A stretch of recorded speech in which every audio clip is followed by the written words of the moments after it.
What's going on, everybody? Josh Engleman for Awesemo.com, and I am back with my NBA DFS contenders on Yahoo for Thursday, January 20th. Now, be sure to hit that like button, subscribe to the channel, hit the notification bell so you know when everything goes live.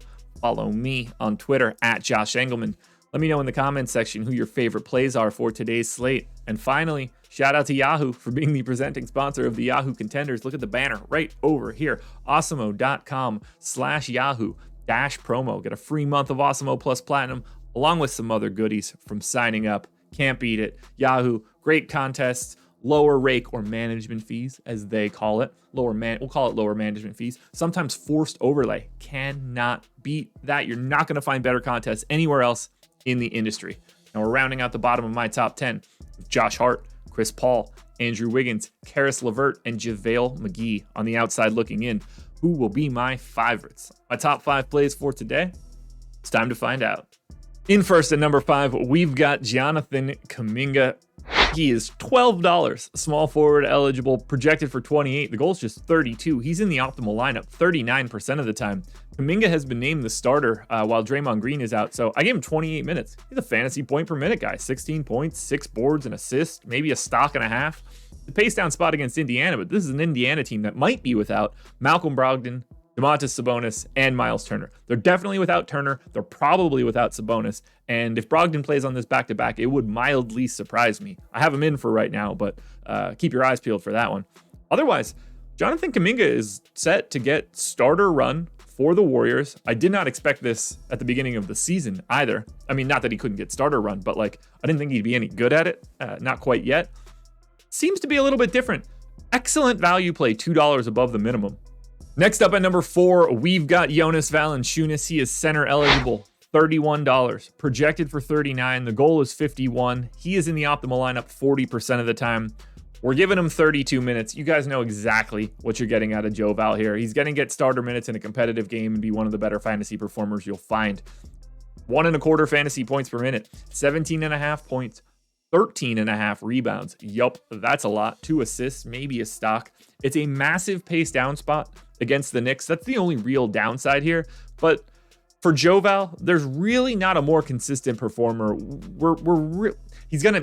He doesn't care about Mitchell Robinson. He clearly does not care about Taj Gibson. Julius Randle bumping over to the 5, which rarely happens, isn't going to matter either. He's just a beast, and for $31, I think he's got a really high floor. 51 points for a GPP goal. That's not even that crazy to me. In at number 3, we've got Steph Curry. He is point guard eligible, $39, projected for 45. The goal is 59. He's in the optimal lineup 43% of the time. This one's just going to be pretty interesting to me because I think there's enough money to go around to get to the studs today. And I don't get to Steph all that frequently, but 34 minutes, 1.3 fantasy points per minute, 26, 6, and 6 with a steal. Pace down against Indiana, and they're massive favorites. That's the real scary part here, is if this one gets out of hand, but you would assume Steph's part of it. 43% of the time he's in the optimal lineup, though, so I'm not trying to overthink it. The raw point ceiling here is what matters most on a 3-gamer, and it seems to me that even though I'm not super duper interested in Steph, it doesn't really make much of a difference. The fact that he can score 45 fantasy points on average is the part that we need to worry about the most, because every point above that kind of just locks him in more and more to the optimal. He's not that hard to get to today. There's plenty of value to go around, which is weird to say on a 3-gamer, but that's how many injuries we have right now. Pay up for the floor of Steph Curry, or pay all the way up for Luka Doncic at number 2, point guard eligible, $50. Projected for 52. The goal is 70, but he's still in the optimal lineup 44% of the time. I gave him 36 minutes, 1.45 fantasy points per minute. He's just a slightly better fantasy version than Steph. He does everything else slightly more.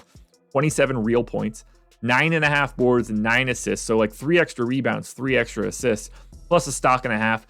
Better matchup too against Phoenix, at least from a pace perspective. You're paying a lot, obviously. $50. That's a quarter of your salary cap on Yahoo. I don't think it matters. The raw point ceiling is way too high for Luka. Basically, I think you're going to need to pick one of the two of Luka and Steph today, and I don't think you could really go wrong taking either one of them. Now, before we get to that number 1 contender, one last reminder. Like button, subscribe to the channel, notification bell so you know when it goes live. Follow me on Twitter, at Josh Engleman. Let me know in the comments who your favorite plays are, And then go check out Yahoo, awesemo.com/Yahoo-promo. And finally, we close it out at number 1 with $37 Julius Randle, projected for 41, goals 57, optimal lineup 46% of the time. I'm giving him 36 minutes as usual, almost 20 points. So call it 20 and 10, but it's 19.7 and 10.6. So double right out of the gate, 1.15 fantasy points per minute, pace neutral-ish against New Orleans.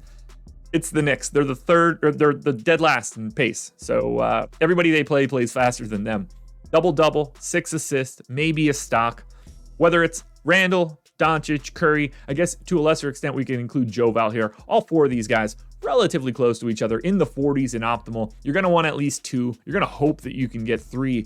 Kaminga makes it a little bit more interesting to be able to get there. And who knows, Karis LeVert could show up with a lot more value if Malcolm Brogdon ends up officially out. Julius Randle right now, though, looking like the best play you'll find because of that power forward eligibility. He is your number 1 contender on Yahoo. Alrighty, folks, that will do it. Those are my NBA DFS contenders on Yahoo for Thursday, January 20th. Be sure to hit that like button one last time. I'm feeling good about this Yahoo video. FanDuel and DraftKings videos are around here somewhere. Check them out. Good luck tonight, everybody. Win that money. We are back again tomorrow morning for another edition of the Contenders.